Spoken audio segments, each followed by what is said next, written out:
제2세션이네요. 한국 NCP 국제분쟁 사례와 시사점에 대해서 대한상사중재원의 조인효 차장님께서 발표해 주실 거고요.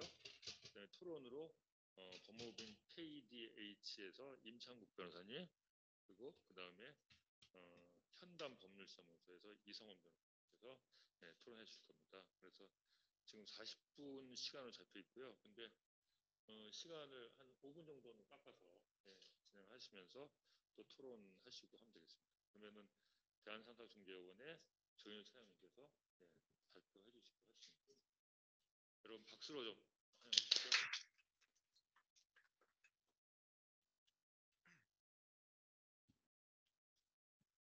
예, 안녕하십니까. 방금 소개받은 대한상사중재원의 조인호 차장입니다. 오늘 이제 제가 발표할 내용은 OECD 다국적 기업 가이드라인 분쟁 사례와 시사점이라는 제목으로 준비를 했습니다. 앞에서 1세션에서 우리 발표자이신 안거정 교수님께서 최근에 아주 그냥 살벌할 수도 있는 그런 국제 정세와 이런 상황에 대해서 또 RBC 그리고 무역 상무학 여러 가지 이슈들과 다 이렇게 연관을 시켜서 설명을 잘 아주 들었습니다. 일단은 다음 페이지 보시고요. 뭐 지금 보시는 순서대로 발표를 하도록 하겠습니다.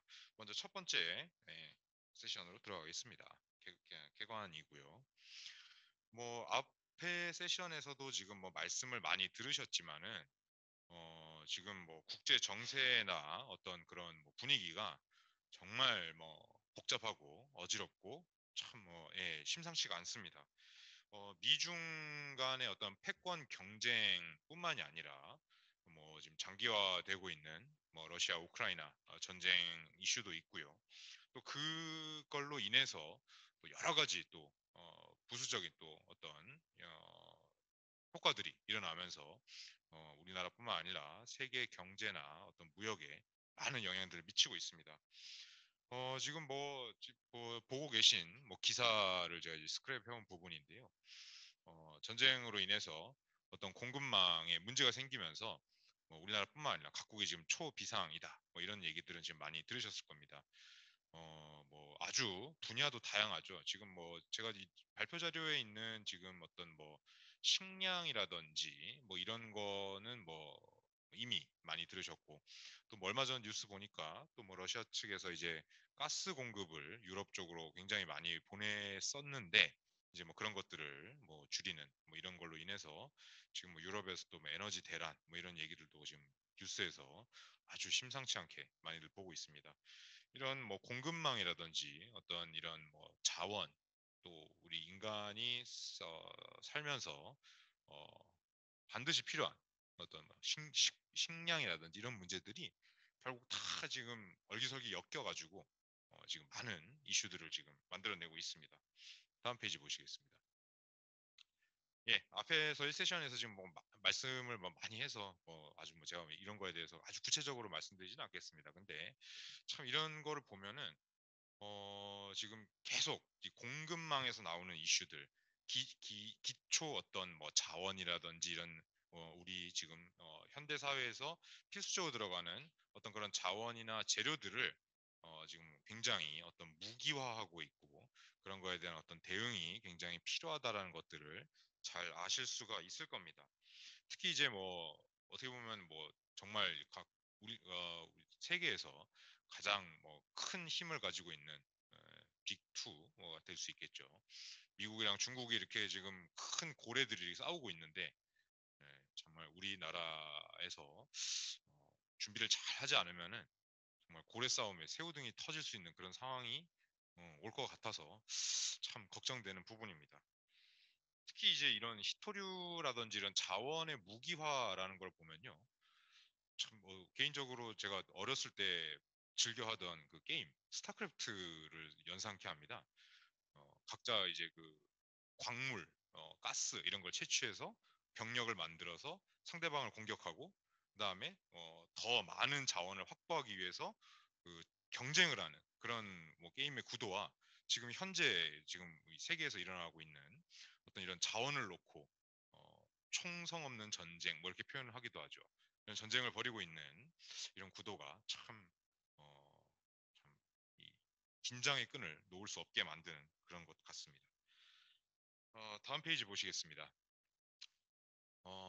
그렇죠. 이런 공급망에 아까 안강현 교수님께서 1세션에서 말씀을 주셨지만은 어떤 공급망을 한 국가에만 의존을 한다는 것은 상당히 어떻게 보면 리스크가 있는 것 같아요. 그래서 여러 가지 지금 사실 우리나라가 최근 한 몇 년간 지금 뭐 불소, 뭐 반도체 그 들어가는 어떤 그런 뭐 재료들, 공정에 들어가는 재료들, 뭐 요소수 뭐 이런 것들도 있었죠. 이슈들이 여러 가지 문제들이 이렇게 발생을 하는데요. 그만큼 공급망 확보라든지 공급망 관리 이런 것들은 지금 최근에 어떤 이런 이슈들을 어떤 좀 대비책을 세우고 해결하는데 아주 필수적인 키워드가 되는 것 같습니다. 특히 지금 뭐 앞에서 지금 오늘 이 세미나의 주제인 이중 패권 경쟁에 있어서 이런 공급망이나 이런 것들에 대한 어떤 관리, 그다음에 규제 이런 문제들이 이슈가 되기 때문에 우리가 이런 부분들에 대해서 계속 잘 고민하고 생각하고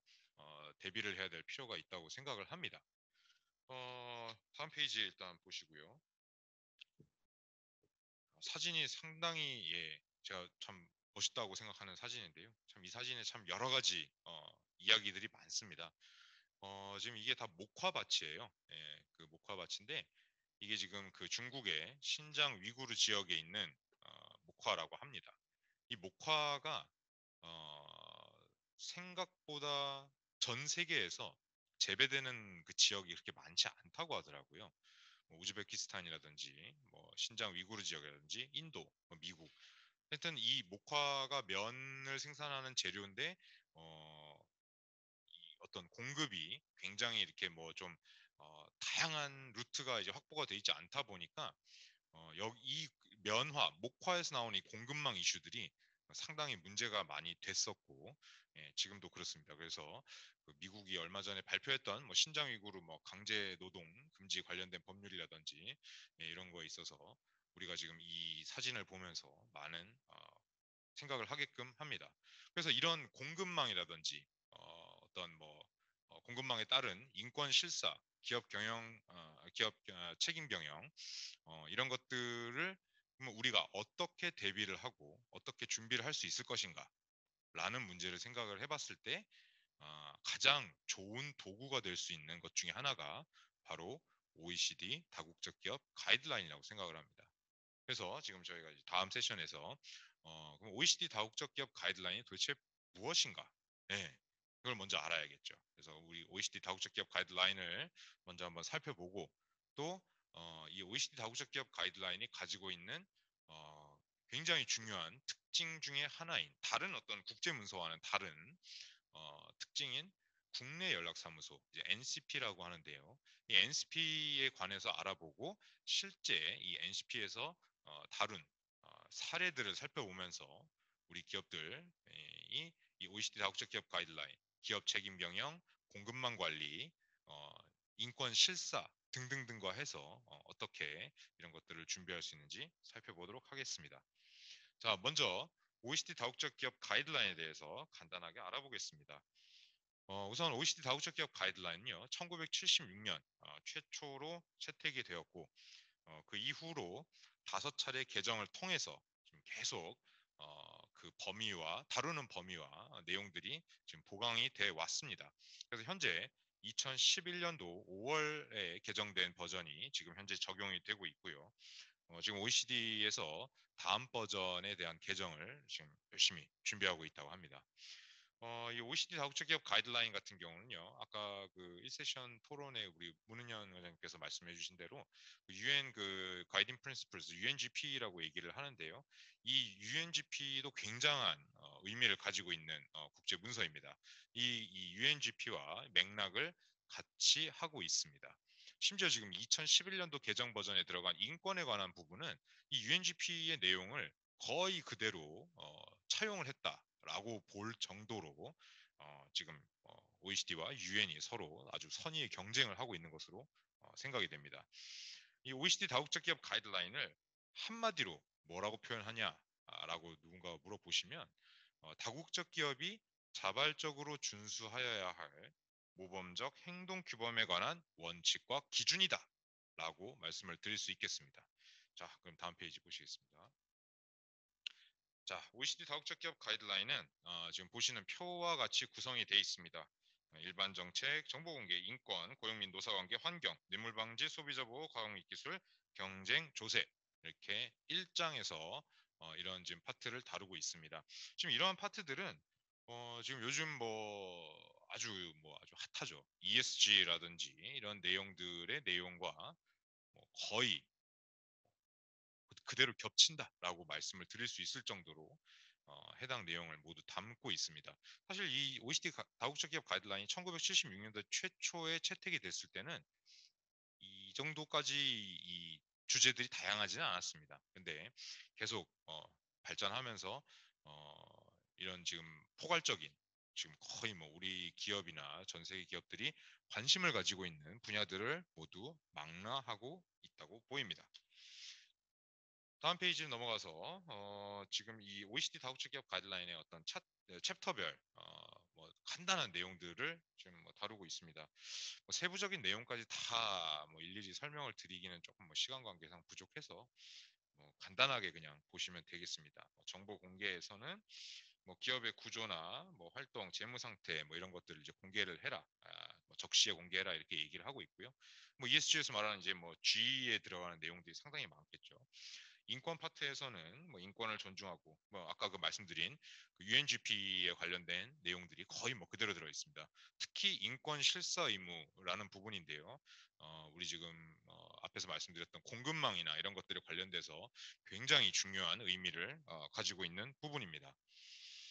고용 및 노사관계 마찬가지입니다. 강제노동이라든지 노동조합 설립, 아동노동, 어떤 차별 금지 이런 내용들을 담고 있습니다. 다음 페이지 보시겠습니다. 예, 환경 부분입니다. ESG에서 환경이라는 부분 그대로 들어가 있죠. 예, 환경 영향 평가라든지 여러 가지 정보 제공, 훈련들을 하라는 내용을 담고 있고요. 뇌물 방지, 예, 반부패 관련된 내용입니다. 예, 내용 그대로 보시면 되겠고요. 소비자 보호, 예, 소비자 보호를 담고 있는 국제 문서는 사실 제가 많이 못 본 것 같아요. 그래서 굉장히 또 한편으로 또 의미가 있다고 생각을 합니다. 다음 페이지 보시겠습니다. 과학 및 기술 부분이고요. 지적재산권이라든지 여러 가지 또 이런 내용들도 담고 있습니다. 앞에 1세션 토론에서 나왔던 컨텐츠 산업이라든지 이런 쪽에서도 좀 응용이 될 수 있는 좀 그런 가능성이 있다고 보이고요. 경쟁 부분, 그다음에 조세까지 아주 다양한 분야를 망라하고 있습니다. 다국적 기업이 이제 해외에 진출을 해서 어떤 사업을 영위함에 있어서 반드시 지켜야 될 부분들이라고 생각이 듭니다. 지금 다음 페이지 보시고요.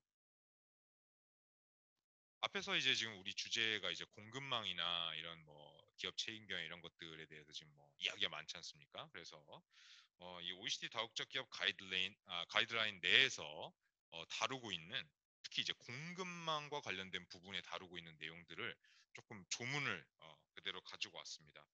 가이드라인에서 공급망 관련된 부분을 어떻게 명시를 하고 있는지 먼저 살펴보도록 하겠습니다. 일반 정책의 부분에 보면은 가이드라인에서 명시된 어떤 부정적 영향을 야기하거나 기여할 수 있는 기업 활동을 피하고 영향이 발생한 경우 이를 해결한다라고 이야기를 하고 있습니다. 바로 이어서 부정적 영향에 직접적으로 이제 이 기여 여기서 이제 기여했다라는 거는 아주 직접적인 유발을 했다라는 쪽으로 의미가 해석이 많이 되고요. 비즈니스 관계에 의해서 부정적 영향이 기업의 운영, 제품, 서비스에 직접 연관이 돼 있는 경우 부정적 영향을 방지 완화하기 위해 노력해야 된다라고 명시를 하고 있습니다. 즉 이런 기업이 직접 어떤 활동으로 인해서 부정적 영향을 미쳤을 때뿐만이 아니라 여러 가지 어떤 사업 관계라든지 이런 공급망이라든지 이런 걸 통해서 영향을 미치는 경우 이 다국적 기업이 그 책임에 있어서 결코 자유로울 수 없다라는 내용을 담고 있습니다. 다음 페이지 보시겠습니다. 계속 이어서 일반 정책의 같은 비슷한 내용들을 얘기를 하고 있는데요. 좀 더 명확하게 이야기를 하고 있습니다. 아주 명시적으로 공급업체와 도급업체를 포함해서 이 공급망에까지 이 가이드라인이 영향을 미친다라는 얘기를 하고 있고요. 일반 정책 B 부분을 보시면은 뭐 다수 이해관계자 이니셔티브라든지 어떤 사회적 대화를 통해서 여러 가지 계획이 개도국에 미칠 어떤 영향, 또 국제 기준을 적절히 반영하도록 한다라고 또 이야기를 하고 있습니다. 다음 페이지 보시겠습니다. 예, 인권 부분입니다. 인권 부분도 앞에서 말한 일반 정책과 굉장히 유사한 문장으로 구성되어 있어서 좀 생략을 하도록 하겠습니다. 이처럼 어떤 그 공급망이나 이런 곳에서 발생할 수 있는 부정적 영향을 다국적 기업이 책임을 져야 된다라는 이야기를 하고 있는 것으로 보이고요. 그러다 보니까 뒤에서 이제 사례에서 다루겠지만은 저희가 이제 실제로 그 OECD 가이드라인 관련된 그 NCP 사무국을 저희 중재원에서 이제 담당을 했었는데요. 사건 중에 이제 혹은 또는 이제 뭐 평소에 문의가 많이 옵니다. 저희는 다국적 기업은 아니고요. 이제 중소기업인데 중소기업을 상대로도 이런 어떤 OECD 다국적 기업 가이드라인 위반이라든지 어떤 이런 이의 제기가 들어온 경우들이 있습니다. 그래서 이거에 대해서 우리가 다국적 기업이 아닌데 이거를 굳이 준수해야 되나요? 라는 질문들이 종종 있습니다. 예, 이런 거를 봤을 때 공급망이라든지 여러 가지 또 OECD 가이드라인에서 기대하고 있는 부분들을 봤을 때 반드시 뭐 무슨 우리 이 가이드라인 자체의 성격이 그렇습니다. 법적 구속력이 있는 건 아니기 때문에 어떤 우리가 일반적으로 생각하시는 법적 의무까지는 아니지만은 영향을 미칠 수 있다라는 점에서 굉장히 주의를 해야 될 거라고 생각을 합니다. 다음 페이지 보시죠. 예, OECD 다국적 기업 가이드라인의 어떤 특징, 제가 앞에서 뭐 잠깐 설명을 드려서 아주 자세한 내용은 좀 뭐 뒤에서 어차피 설명을 드리니까 생략을 하고요. 결국 이 OECD 다국적 기업 가이드라인이 다른 국제 문서에 비해서 굉장히 고유한 특징을 가지고 있는 것이 이 국내 연락사무소 NCP를 보유하고 있다라는 점입니다. 이 NCP가 각 그 OECD 다국적 기업 가이드라인의 어떤 그 가입국에 설치되게끔 되어 있고요. 정부가 관여된 어떤 이 종합적인 국제 문서다라는 점에서 특징이 있습니다. 그리고 역시 이 지금 이 OECD 다국적 기업 가이드라인 하면 빼놓을 수 없는 것이 이 구체적 사안 또는 뭐 우리 NCP에서 이제 뭐 이의제기 사건이라고도 이야기를 하는데요. 이 OECD 다국적 기업 가이드라인에 따라서 아주 고유한 고충 처리 메커니즘을 보유하고 있습니다. 그래서 여기서 발생한 사례들을 잘 살펴보는 것도 굉장히 중요한 의미가 있다고 생각을 합니다. 일단 그래서 다음에 NCP를 먼저 좀 간략하게 짚고 넘어가도록 하겠습니다. 예, 다음 페이지 보시고요. 예. OECD 다국적 기업 가이드라인은 이 말 그대로 가이드라인입니다. 법적 구속력이 없기 때문에 이 OECD에서 이 가이드라인의 어떤 이행을 담보하기 위해서 이 국내 연락 사무소의 설치를 의무화를 했습니다.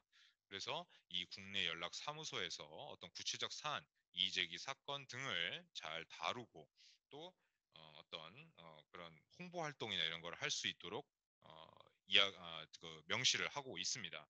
그래서 이 NCP, 국내 연락사무소, 앞으로 NCP라고 하겠습니다. NCP의 구성이나 운영 방식 등은 각국에게 어느 정도 재량이 있습니다.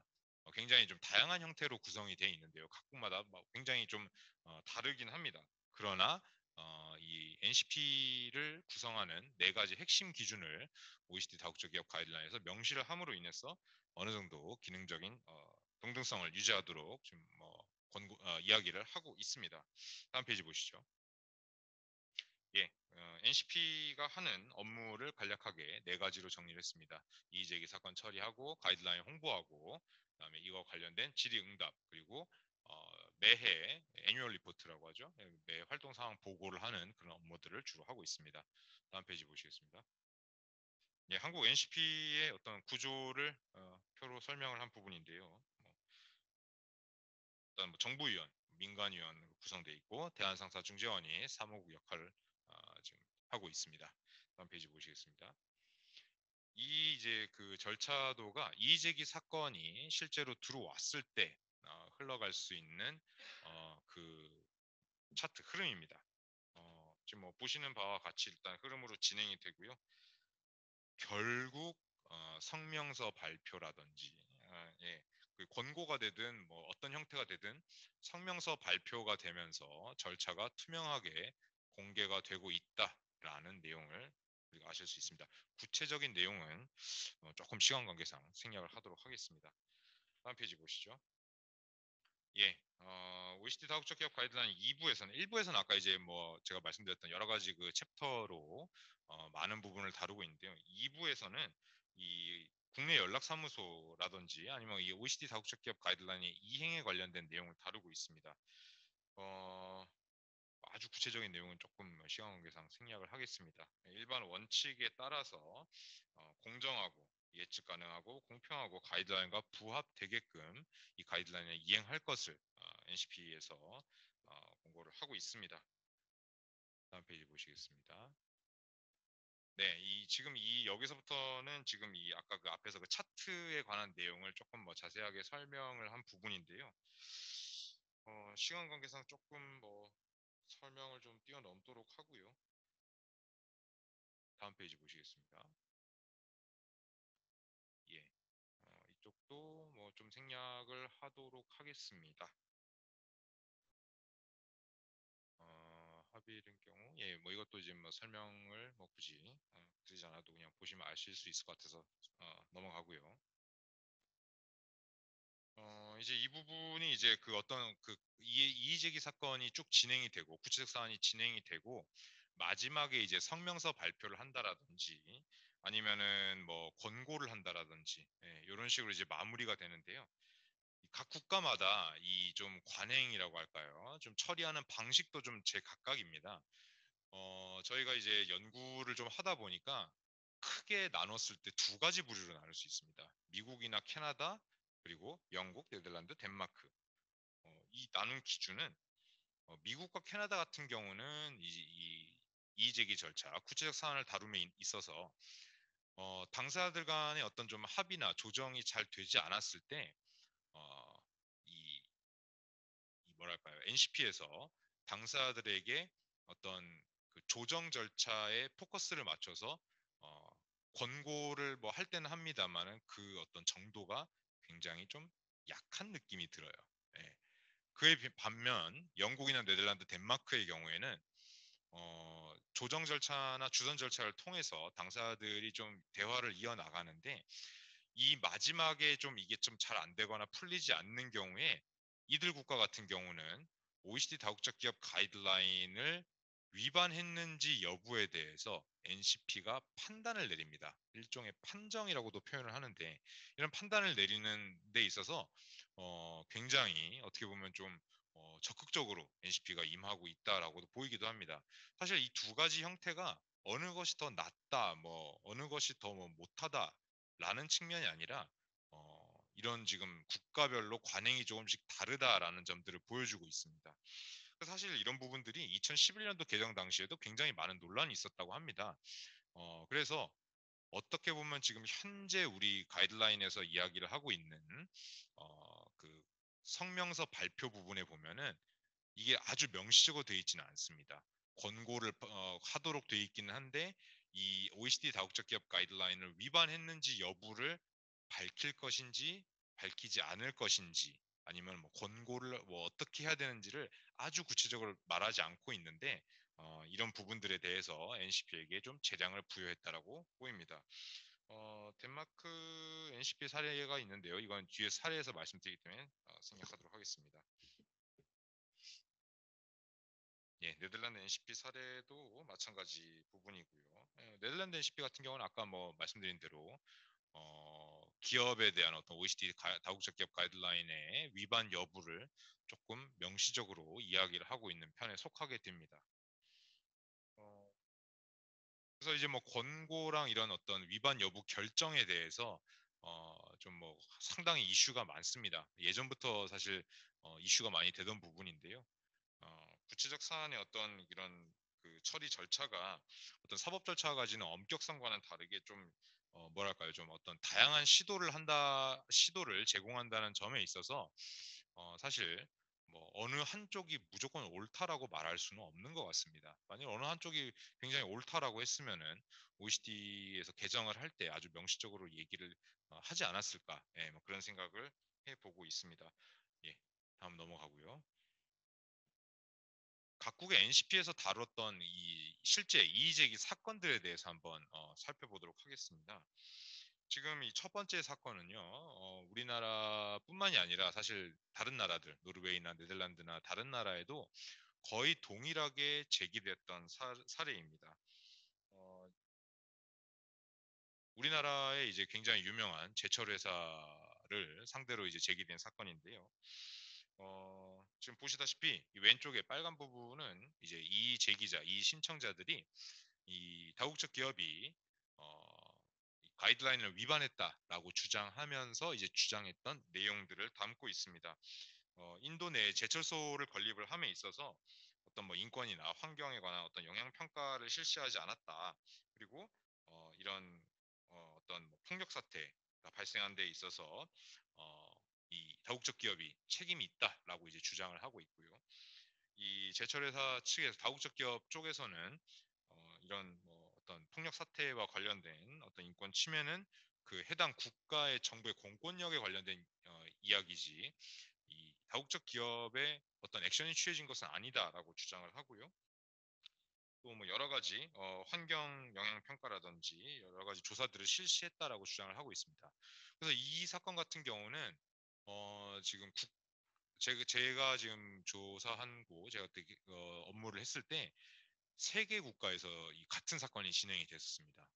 근데 각 국가마다 결론이 다 다르게 나서 이후에도 상당히 OECD에서 관심을 가지고 많이 회자됐던 그런 사건으로 남아 있습니다. 예, 다음은 이제 우리나라 NCP에서 다뤘던 구체적 사안인데요. 국내 중소기업이 바레인에 최루탄을 수출을 했던 사안입니다.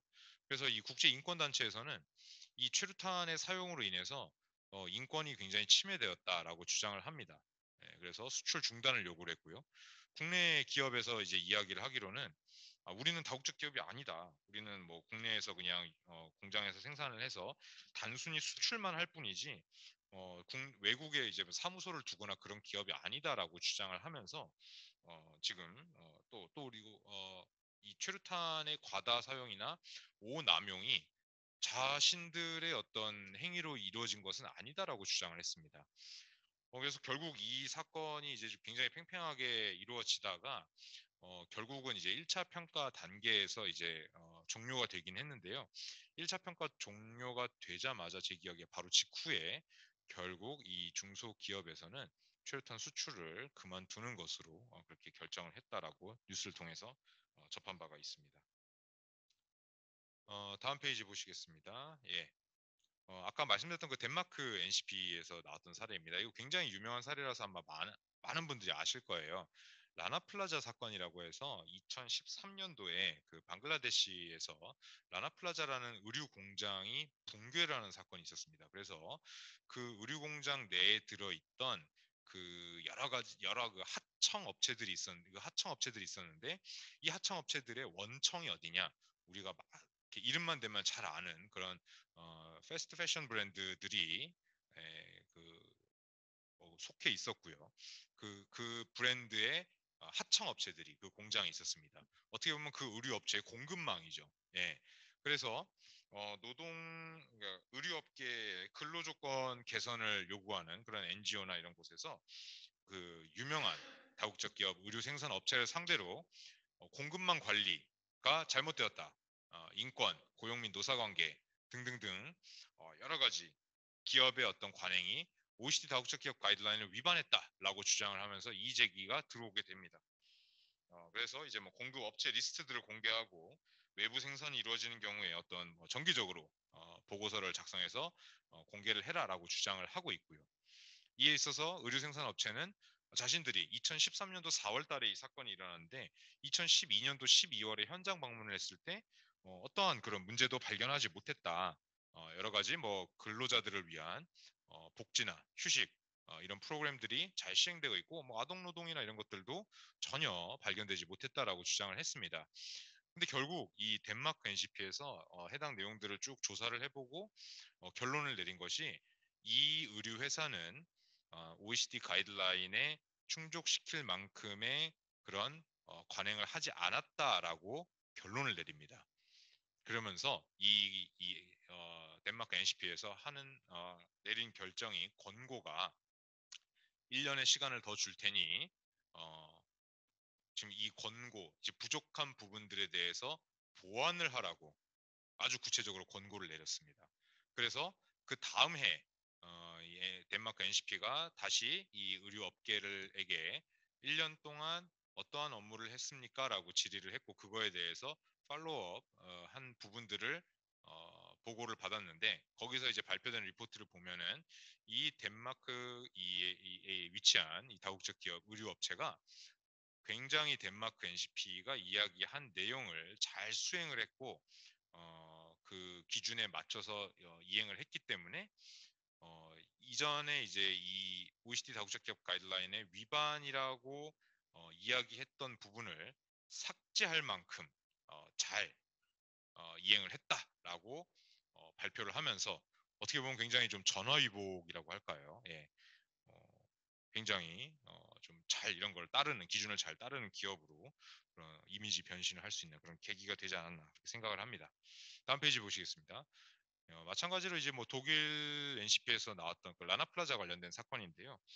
자세한 내용은 좀 생략을 하도록 하겠습니다. 이 독일 같은 경우는 지금 이 케이스는 양측이 지금 굉장히 건설적인 대화를 많이 나눴다라고 합니다. 근데 결국 합의에 이르지는 못했다라고 독일 NCP에서 발표를 하면서 마무리가 됐습니다. 다음 페이지 보시겠습니다.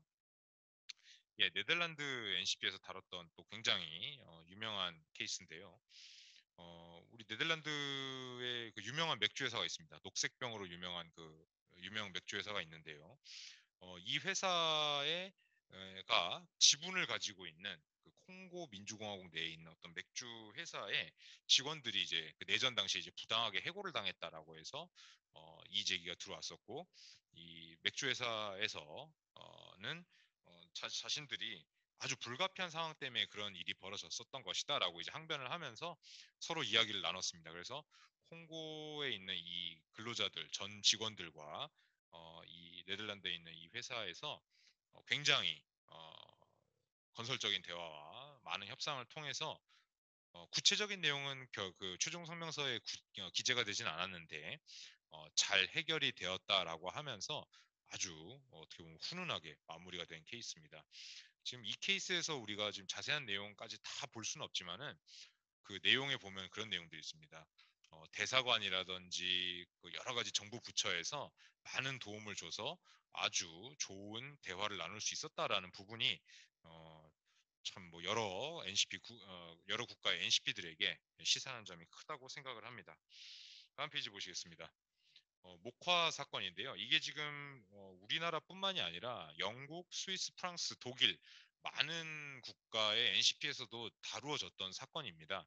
해당 내용은 거의 뭐 대동소이하고요. 지금 뭐 기재되어 있는 내용 그대로고 이게 우즈베키스탄에서 목화가 굉장히 많이 생산이 되는데 이 우즈벡에서 생산되는 목화가 어떤 뭐 인권이나 강제노동이나 여러 가지 뭐 이런 문제들이 있었다라고 주장을 해서 어, 다뤄졌던 사건이고요. 각국의 NCP마다 조금 결론이 다른 점들이 또 눈여겨봐야 될 점이라고 또 생각을 합니다. 다음 페이지 보시고요. 예. 뭐 자세한 내용은 뭐 생략을 하도록 하겠습니다. 뭐 올해 또 카타르 월드컵이 있어가지고 제가 또 한번 사례를 뽑아봤는데요. 다국적 기업이라고 해서 아주 우리가 그 상업적으로 활동하는 그 기업뿐만이 아니라 이 피파, 예, 스위스에 본사를 두고 있는 이 피파도 이 다국적 기업 가이드라인에 적용이 돼서 스위스 NCP에서 다뤄졌던 사건입니다. 그래서 참 이게 어떻게 보면 비영리 단체인지 제가 정확하게 알 수는 없습니다만 어쨌든 이런 피파와 같은 단체도 OECD 다국적 기업 가이드라인 대상이 돼서 굉장히 심도 있는 대화와 최종 성명서까지 발표가 됐던 그런 적이 있다라는 것을 알 수가 있습니다. 다음 넘어가겠습니다. 예. 시간 관계상 이제 뭐 거의 이제 종료할 시간이 된 것 같아서 이제 종료를 하게 되고요. 그래서 우리가 이제 앞에서 이제 OECD 다국적 기업 가이드라인이나 이의제기 사건들에 대해서 알아봤습니다. 그래서 우리가 그 미국, 뭐 중국 패권 경쟁, 뭐 어떤 그런 거에 대한 뭐 도구로서 공급망이라든지 RBC라든지 이런 여러 가지 개념들이 등장하면서 많은 그런 것들을 지금 분쟁들이 일어나고 좀 어떻게 보면 살벌하다고 얘기할 수 있는 어떤 그런 국제 정세가 펼쳐지고 있는데 우리나라 이 기업들이 이런 공급망에서 발생할 수 있는 이런 리스크에 대한 점검 이 반드시 필요하다고 봅니다. 자칫 잘못하다가는 어떤 그런 이런 국제 정세와 또 어떤 ESG, RBC 이런 것들이 강조되고 있는 이런 상황 속에서 공급망 관리나 이런 공급망 실사 지금 다음 세션에서 이제 그 발표를 해주실 텐데요. 이런 것들이 제대로 이루어지지 않았을 때 우리 기업들이 아주 그냥 불의의 타격을 받을 수 있기 때문에 이런 준비들이 잘 필요하다고 생각을 하고 그런 점검을 위한 도구가 OECD 다국적 기업 가이드라인 아주 좋은 도구가 될 수 있다고 생각을 합니다. OECD 다국적 기업 가이드라인뿐만 아니라 이 또 AB라는 미국 변호사 협회에서 만든 이 독하 이 어떤 그 표준 어떤 모델 계약 조항이 있습니다. 지금 이런 것도 지금 어떤 국제 공급망에 있어서 인권이라든지 이런 것들을 체크를 해볼 수 있는 좋은 도구가 될 수 있고요.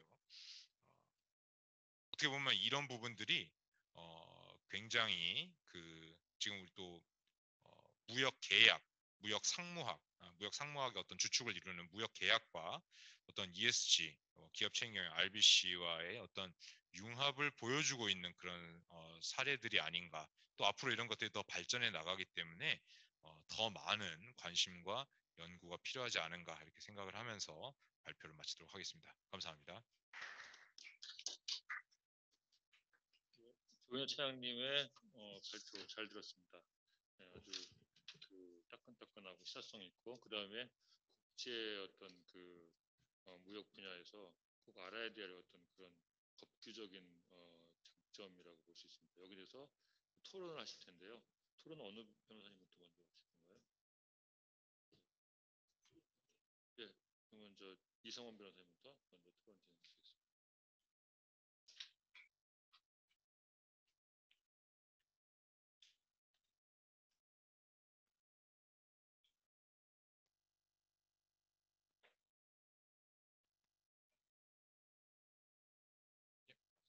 말씀하십니다.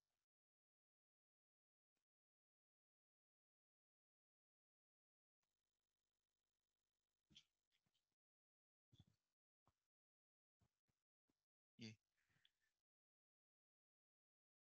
강의 잘 들었습니다. 제가 뭐 이게 사실은 이게 규범 약간 연성 규범이긴 성격을 지고 있지만 사실 뭐 강행 규범성과 좀 차별하기 때문에 뭐 이게 법적 논쟁의 대상이 되기보다는 사실 이런 실태를 더 이렇게 알리는 게 더 중요하다고 생각해서 뭐 제가 토론하기보다는 제가 뭐 평소에 가지고 있던 의문을 한 두 가지 정도 발표자에게 물어보는 형식으로 제가 토론을 가름하고자 하겠습니다. 예, 말씀하신 것 같이 사실 이 76년대에 제정했지만은 지금에도 상당히 이게 오히려 요즘 트렌드에 더 맞는 뭐 환경이라든지 뇌물 방지, 소비자 보호, 약자 보호 이런 데 광범한 실체적 규범 내용도 포함하고 있을 뿐만 아니라 저는 독특하게 이행 규정을 이게 법적 구속력이 없음에도 불구하고 어떻게 사실상의 영향을 행사할 수 있는 그런 어떤 장치를 이렇게 마련하는 데 대해서 약간 아이디어 차원에서 상당히 높게 평가하는 게 있는데 일단 말씀하셨다시피 사실상 이 결국은 국가가 주권 국가이기 때문에 이 가이드라인을 이행을 하기 위해서는 NCP 활동이 제가 필수적이라고 누구나 공감할 거라고 생각을 하고 있습니다.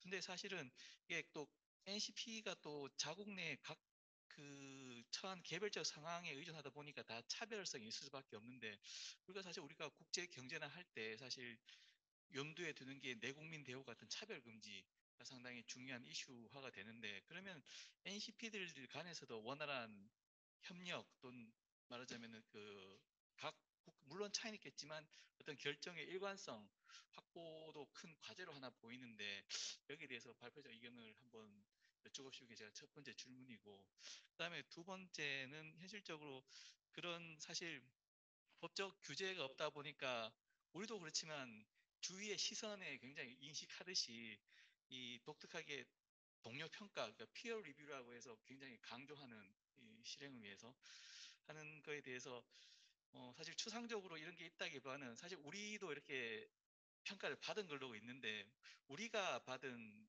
그 우리나라가 받은 동료 평가에 대해서 간략하게 소개해 주시면 이 홍보 차원에서 많이 도움이 되지 않을까. 제가 두 번째 질문을 해서 토론을 가능하도록 하겠습니다.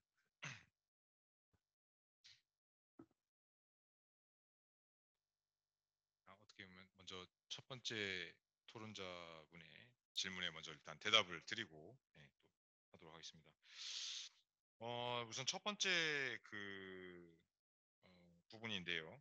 NCP들 간의 어떤 뭐 원활한 협력이라든지 어떤 뭐 일관성 이런 것들에 대해서 말씀을 주셨는데요.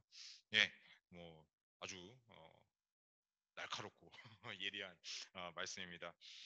사실 NCP가 가이드라인 아까 제가 처음에 말씀드린 것처럼 OECD 다국적 기업 가이드라인에서 NCP의 어떤 뭐 구성하고 있는 조직의 형태라든지 아니면 어떤 뭐 그 이의제기 사건을 다루는 거에 관한 아주 구체적인 내용에 대해서 세부적으로 규정을 하고 있지는 않습니다.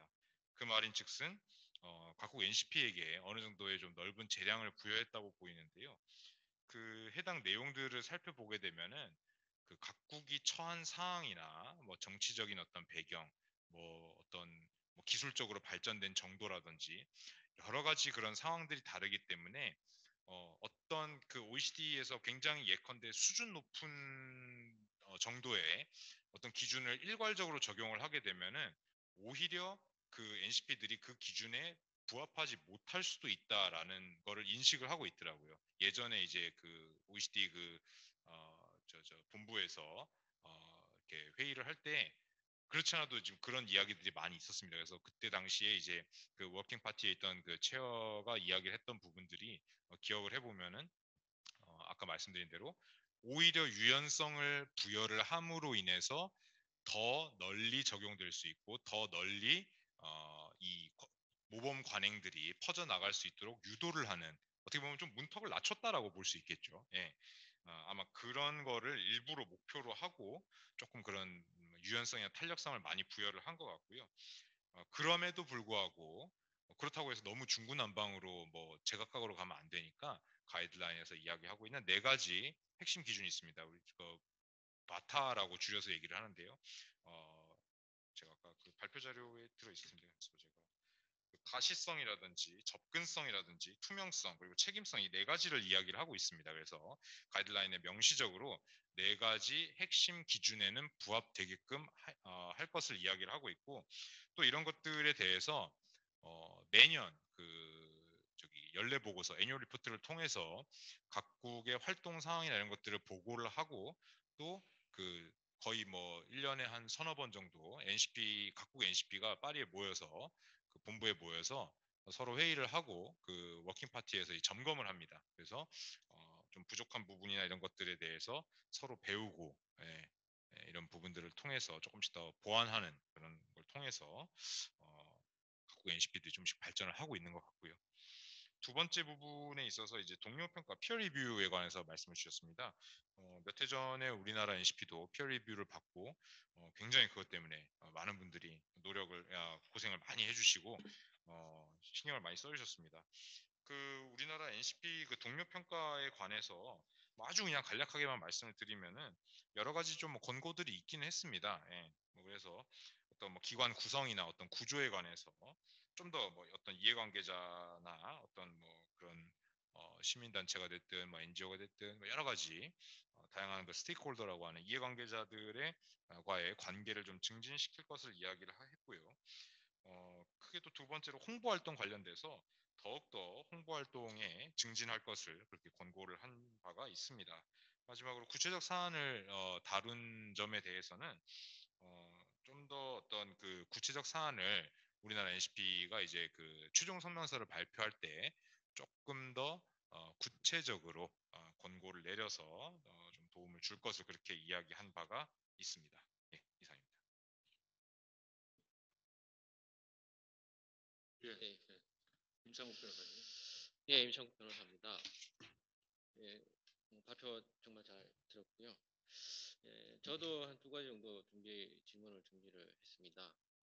참고로 저는 이제 감찰에 있을 때 운시트랄 유엔 국제상결법위원회 아태 지역사무에서 잠깐 근무를 했었고 그때 대한선사중재원과 국제경제 관련돼서 이제 일을 좀 많이 했었고요. 특히 1세션 발표하신 강의영 교수님하고는 뭐 조정 중재와 관련된 대한 ADR 서울 페스티벌이라는 5일짜리 국제 행사를 처음 만들기도 했던 인연이 있었고요. 그리고 OECD 관련해서는 그 PPP라고 민간 협력 사업과 관련돼서 또 협업을 하기도 했었습니다. 이런 이제 인연으로 OECD 이 다국적 기업 가이드라인과 그 분쟁 해결 절차에 대해서 좀 관심을 갖고 있었는데 오늘 이 발표를 통해서 그 가이드라인의 실제 적용 현상과 그 MCP의 구체적인 역할에 대해서 좀 더 이해를 넓힐 수 있게 돼서 깊은 감사의 말씀을 드립니다. 제가 토론과 관련해서 이제 두 가지 정도 의견을 여쭤보려고 합니다. 먼저 이제 홍보와 관련된 건데요. 그 요즘 뭐 우리 사회에서는 ESG가 최고의 화두로 떠오르고 있고요. 거기에 대해서 가이드라인은 그 ESG가 유행하기 전부터 이미 그와 관련된 주제들을 망라해서 규범화하고 했다는 점에서 매우 큰 의미가 있다고 봅니다.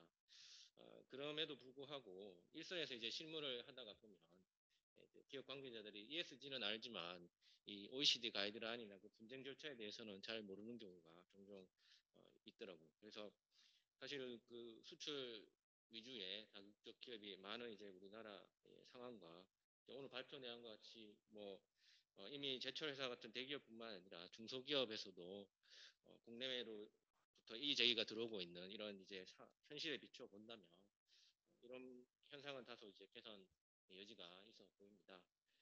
그렇다면 이제 한국 NCP 사무국인 대한상사중재원에서 OECD 가이드라인과 그 분쟁 절차에 대한 홍보를 좀 더 강화할 필요가 있을 것 같은데 이에 대한 발표자님의 의견을 한번 부탁드리고요. 두 번째 이제 내용은 분쟁 절차와 관련된 거고요. 이건 저의 좀 개인적인 어떤 경험하고도 관련이 되어 있습니다. 다소 오래전 분쟁 사례 중에 아사히글라스 사내하청 노동조합이 일본 아사히글라스 그룹 등을 상대로 인권과 고용노사관계 가이드라인 위반을 이유로 이의제기 신청을 한 사건이 있습니다. 그런데 이 사건은 이제 제가 김천지청에 근무할 때 제 옆부인 형사 1부장이 이제 되게 고민을 했던 형사 사건이 노동법 위반 형사 사건이 있었거든요. 그 사건이 거의 2015년도경에 동시에 진행이 됐었습니다. 이처럼 이제 가이드라인 분쟁 절차와 이 한국과의 사법 절차가 동시 진행 중인 경우가 이제 있을 수 있을 것 같고요. 이에 관해서 가이드라인을 보면 개념 및 원칙 제2조에 이렇게 규정을 하고 있습니다. 국내법을 준수하는 것이 기업들의 최우선 의무다. 본 가이드라인은 국내 법규를 대체하거나 이에 우선할 수 없다. 기업이 상충되는 요건에 직면하도록 해서는 안 된다. 뭐 이렇게 규정을 하고 있어서 관련 사법 절차가 진행 중일 때는 가이드라인 분체 절차를 거치는 것이 오히려 기업으로 하여금 국내 법규에 상충되는 요건에 직면할 수 있게 하는 그런 이제 문제가 있어 보입니다. 그런데 한편으로 한국 NCP에서 만든 절차 지침에 대한 해설, 국내 연락사무소 절차 지침에 대한 해설을 보면 1차 평가 시에 이제 6가지 고려 요소 내용에는 있던데 이제 발표에서는 조금 건너뛴 부분인데요. 이에 관련해서 다음과 같이 설명하고 있습니다. 유사한 쟁점을 다루는 국내 또는 국제 소송의 구체적 절차의 중요성을 평가할 때 NCP는 단지 유사한 소송이 있었거나 진행 중이거나 또는 당사자가 이용할 수 있는 소송이 존재한다는 이유만으로 제기된 쟁점이 추가 조사 대상이 되지 않는다고 판단해서는 안 된다라고 되어 있습니다. 그런 부분은 조금 의미가 있게 이제 생각되는 부분이 이제 사법 절차와 관련해서 이제 관할 문제가 있는데 보편 인권과 관련된 문제는 점점 더 세계주의화되는 추세입니다. 그래서 그렇다면은 뭐 어떻게 보면 이제 어떤 OECD 가이드라인에 정한 뭐 이런 것들이 결국은 사법 절차화될 분쟁화될 수 있는 경우가 이제 점점 더 많아질 거고 그렇다고 해서 이거를 하지 않는다면은 OECD 절차가 어떻게 보면 조금 더 형해화될 수 있는 그런 문제점도 있을 것 같습니다. 그래서 이런 상황에 비추어 봤을 때 한국 NCP에서 이와 같은 규정들을 어떻게 조화롭게 해석 적용하고 있는지 다소 한 부분이 있습니다. 그래서 다소 이제 의문일 수도 있는데 박 표현님의 현답을 부탁드리겠습니다. 예. 첫 번째 이제 그 주제가 이제 홍보 관련된 내용입니다. 사실 뭐 쉬운 문제는 아니죠. 예, 홍보라는 게 OECD 다국적 기업 가이드라인뿐만 아니라 우리가 일반적으로 홍보에 관련된 문제는 수많은 전 세계에 있는 수많은 기업들이 고민을 하고 많은 예산을 투입하는 것처럼 사실 이게 쉬운 문제는 아닌 것 같습니다. 그러나 다만 지금 뭐 최근 들어서 뭐 ESG라든지 뭐 RBC라든지 이런 부분들이 지금 많이들 알려져 있는 상황에서 뭐 한국 NCP를 비롯하여 또 사무국 또 학계 그리고 무엇보다도 또 이런 것들을 또 굉장히 또 OECD 다국적 기업 가이드라인에 어떤 그런 뭐랄까요 좀 홍보라든지 뭐 이런 것들 관리를 또 하고 있는 또 산업부 등 많은 기관에서 좀 이렇게 각자 서로 연대해서 좀 노력을 해주시면 그래도 좀 훨씬 나아지지 않을까 그렇게 생각을 합니다. 특히 그 앞에 1세션에서 안건영 교수님께서 말씀하신 것처럼 그 국가인권위원회에서 어떤 뭐 인권 영향 평가라든지 뭐 여러 가지 체크리스트 만들고 이런 작업들이 있지 않습니까?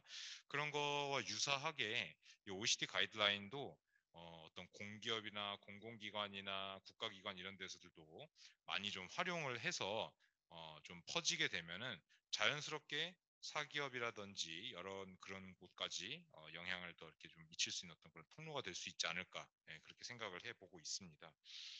또뭐 학계에서도 좀 많은 관심을 가져주셔서 이런 그 무역 상무학이 됐든 여러 그런 학회나 학계에서도 이런 OECD 다국적 기업 가이드에 관한 연구를 좀 심도 있게 해서 좀 이런 저변이 좀 확대되기를 그럼 바라고 있습니다. 예.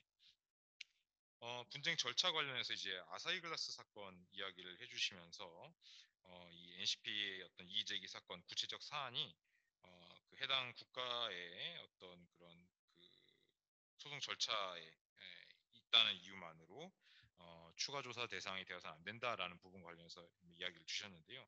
이 아사히 글라스 사건은 제가 예전에 그 NCP 사무국에서 그러니까 이 담당을 했을 때 했었던 사건으로 참 저도 기억이 많이 남습니다. 이게 정말 예, 하면서 어려웠던 사건이고요. 시간도 뭐 그렇고 예, 많은 지금 그, 그 감정이 지금 뭐 이렇게 예, 기억들이 많이 떠오르는데요. 우선은 그렇습니다. 이게 그 OECD 다국적 기업 가이드라인에서 지금 뭐 잘 지금 뭐 발견을 하고 말씀을 주셨는데요. 단순히 그 나라 국가의 어떤 소송 절차에 있다마는 이유로 이른바 이제 이걸 이제 병행 절차라고 하더라고요. 병행 절차가 존재한다라는 이유만으로 이 가이드라인을 1차 평가에서 그냥 종결을 시켜버리면은 이 OECD 다국적 기업 가이드라인의 이의제기 절차가 굉장히 형해화될 수 있다는 가능성이 있습니다. 실제로 예전에 그 OECD 워치라는 그 기구에서 발표한 자료들을 보면은 이 2011년도 이전 버전, 그 전 버전의 그 어떤 그 가이드라인에 따르면은 이런 내용들이 지금 빠져 있다고 합니다. 그래서 그때 당시의 가이드라인은 굉장히 NCP에서 병행 절차가 존재한다는 이유로 더 이상 절차를 진행하지 않고 그냥 1차 평가에서 종결이 된 그런 케이스들이 많습니다. 그래서 이런 그 NCP 절차, OECD 다국적 기업 가이드라인에 따른 어떤 이의제기 절차가 형해화되는 걸 방지하기 위해서 아주 명시적으로 개정을 통해서 이러한 문구가 들어가게 됐고요. 그렇기 때문에 지금 이 문구는 어떻게 보면 굉장히 중요한 어떤 키포인트가 될 수도 있습니다. 그래서 한국 NCP에서도 그렇고 사실 많은 나라 NCP에서 이제는 이런 명문이 들어가 있기 때문에 병행 절차가 존재한다는 이유만으로 이 1차 평가에서 종료되는 경우는 이제 거의 뭐 없다라고 보시면 되고요. 이런 것들을 어떻게 조화롭게 해석을 해야 되느냐에 따라서는 저 개인적으로는 그렇게 생각을 합니다. 그 어떤 사법적 판단, 법률적인 판단은 그대로 그 소송 절차나 기타 절차를 통해서 진행을 하는 거고 이 OECD 다국적 기업 가이드라인 같은 경우는 어떻게 보면은 그 피해를 받은 부정적 영향을 받은 그런 사람들과 다국적 기업들이 좀 원활하게 이야기를 할 수 있고 서로 의견을 교환하면서 좀 합의점을 찾아낼 수 있는 일종의 좋은 통로와 같은 역할을 한다고 생각을 합니다. 그 OECD 가이드라인에서도 1차 평가를 통과하면은 good offices라고 표현을 하는 주선을 제공하게끔 돼 있는데 명문에서도 나와 있듯이 비당사자주의적인 어떻게 보면 비사법적인 방법을 통해서 당사자들 간의 대화를 이렇게 제공을 하는 것을 상정을 하고 있는데요. 그러다 보니까 사법 절차는 사법 절차대로 가더라도 OECD 가이드라인이나 이런 NCP 절차를 통해서 조금 더 이렇게 뭐랄까요 문제를 좀 더 해결할 수 있고 좀 뭔가 합의점을 찾아볼 수 있는 그런 좋은 도구가 될 수 있지 않나 예, 저는 개인적으로 그렇게 생각을 하고 있습니다. 예. 말씀 잘 들었고요. 그러면 그 여기 토론자 분 말고 또 질문 있으시면은 끄면 받겠습니다. 예, 말씀하시죠.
거를 하는 쪽의 경향을 띠고 있고, 그다음에 그 영국, 네덜란드, 덴마크 뭐 이제 이런 경우에는 가이드라인의 준수 여부를 결정하는 이제 적극적으로 결정을 하는 이쪽 경향을 띠고 있는 것 같다라고 그 견해를 말씀해 주셨는데, 보고 계시는 견해를 말씀해 주셨는데, 그렇다고 하면 기본적으로 그 유럽 쪽 계열의 국가들이 이 가이드라인 준수에 있어서 좀 더 적극적인 양상을 띈다라고 볼 수 있는지, 그리고 만약에 그렇게 볼 수 있다라고 한다면 대체적으로 많은 분야에서 그 유럽 쪽 국가, 특히 EU 그 회원국들, EU 쪽에서 보여주고 있는 이제 유럽 쪽 기준을 범세계적인 기준으로 자신들의 익숙하게 전 세계적인 그 익숙한 기준에 전 세계를 끌어오려고 하는 이제 그러한 경향이 이 그 OECD 가이드라인의 운영과 관련해서도 드러나고 있는 것이라고 볼 수 있다라고 이렇게 해석해도 되는 것인지 조인호 차장님의 견해를 좀 듣고 싶습니다.